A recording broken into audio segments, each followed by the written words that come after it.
Hey guys, Liam from Sequoia Rolfing in Melbourne, Australia. Welcome. Thanks for watching my videos. Please remember to subscribe if you're interested. There's going to be loads of videos on health, well-being, all things Rolfing, and just all things to help you better navigate the complexities of this wonderful planet that we live on. Okay, today's exercise that I want to show you is a great hip opener.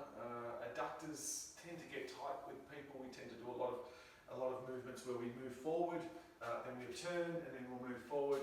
We don't do as much of this sideways movements that we are designed to do. So opening and closing our adductors and making sure our hips are able to rotate is really important.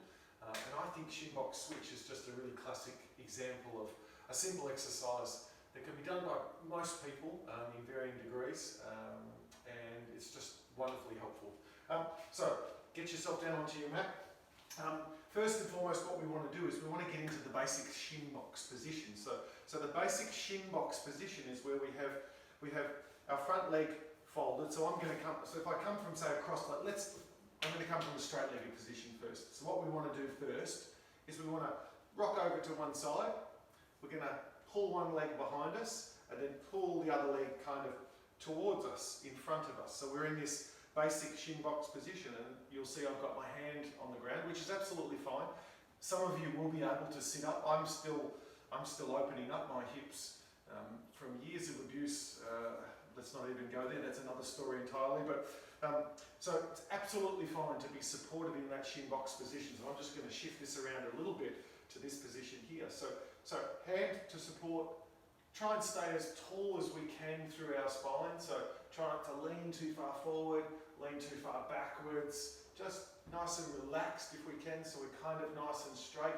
You'll see that the back of my spine is relatively straight there, I hope. And a Shinbox switch, we are just going to switch across to the other side. So all we need to do is lift this leg, and then this one's going to follow. So we're going to lift this guy up, keeping our feet on the ground. So this one lifts up, and this one is going to lift up, and we're going to have to put both hands behind us to support. We're going to rock over, and magically we turn up in the other Shinbox on the left-hand side for me in this case. I've got my left hand now on the ground, and then we're going to go back the other way. So we lift this guy up. We start to put the hand down for support. As we lean back a little, we have to sort of get out of the way. The more you do this, the more upright you will be able to stay. And then we switch across and turn around. So again, lifting and turning. And you can see the hands. So two hands on the ground, then one hand on the ground. I bring my hand up like this. You don't need to do that. You can have your hand down here. That's just me being silly. And what you may find is when you go to do this Shinbox position, you may only be able to get down to here. And that's okay. So I mean, that is another way to get into the Shinbox, and maybe I should mention that. So instead of rocking to one side, pulling this leg here and pulling this leg here, what you can do if you like is you can just bring both your legs up, put your hands behind you.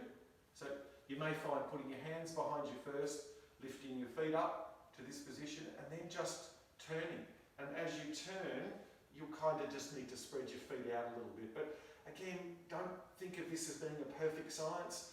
It's more about the fact that we're moving and opening our hips each time. So my hip has to rotate in its socket, and that is a really important feature that can be a little neglected sometimes. So rotating through, and again, if you can only come this far, then that's where you are today. So that's absolutely fine.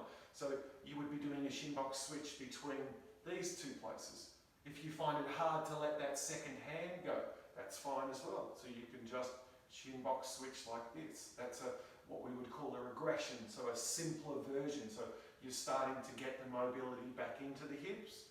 Then as you get a little more mobile, you can start to lift that hand off and start to turn around and then get into the full Shinbox switch. And then we can develop that Shinbox switch into many other different shapes as well as we become a little more complicated with it. So just keep it nice and simple.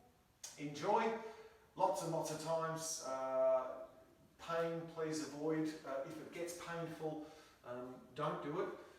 We don't want to go backwards. We want to challenge the body, but we don't want to hurt the body. So it may mean if you're in a bit of discomfort, just just reducing the size and the amplitude of that switch that you're doing, how far you go into the stretch or into the position, if you will.